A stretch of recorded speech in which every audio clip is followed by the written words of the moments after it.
পটুয়াখালীতে আলোচিত জুলাই শহীদ জসিম উদ্দিনের মেয়ে লামিয়াকে ধর্ষণ ও আত্মহত্যার প্ররোচনার মামলায় আসামি সিফাত ও ইমরানের ১৩ বছর করে এবং সাকিবকে ১০ বছরের কারাদণ্ড দিয়েছে আদালত। পটুয়াখালী নারী ও শিশু নির্যাতন দমন ট্রাইব্যুনালের বিচারক এই মামলার রায় ঘোষণা দেন।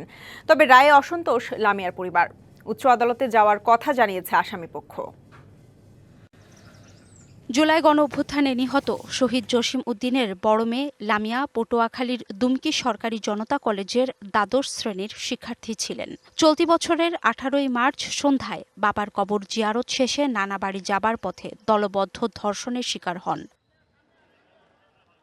এক পর্যায়ে অভিযুক্তরা ভুক্তভোগীর ছবি তোলে এবং কাউকে কিছু বললে তা ফেসবুকে ছেড়ে দেওয়ার ভয়ভীতি দেখিয়ে চলে যায়। লামিয়া থানায় অভিযোগ করলে পুলিশ প্রথমে সাকিব মুন্সিকে আটক করে, পরবর্তীতে সিফাত মুন্সি ও ইমরান মুন্সিকে আটক করা হয়।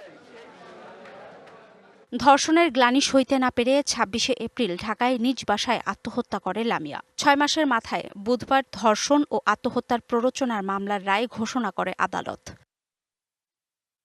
রায়ে সিফাত মুন্সি ও ইমরান মুন্সিকে ১৩ বছর করে কারাদণ্ড দেওয়া হয়। নাবালক হওয়ায় সাকিব মুন্সিকে ১০ বছরের সাজা ঘোষণা করা হয়। আসামি ইমরান মুন্সিকে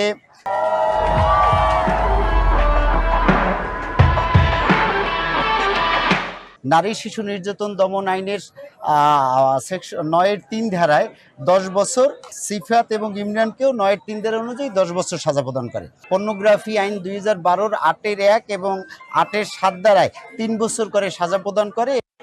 যদিও রায়ে অসন্তুষ্ট লামিয়ার পরিবার, আসামিদের সর্বোচ্চ শাস্তির দাবি জানান তারা।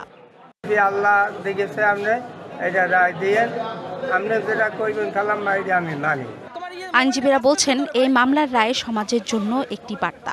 আমরা এটাই বলতে চাই যে শহীদ একজন শহীদের কন্যা লামিয়া, এটা একটা দৃষ্টান্ত হয়ে থাকবে আমাদের এই সমাজে, আমাদের এই জেলায়, এবং আগামী দিনে এটা আমরা দৃষ্টান্ত নিতে চাই। এই অবস্থায় উচ্চ আদালতে আপিল করার কথা জানিয়েছেন আসামি পক্ষের আইনজীবী।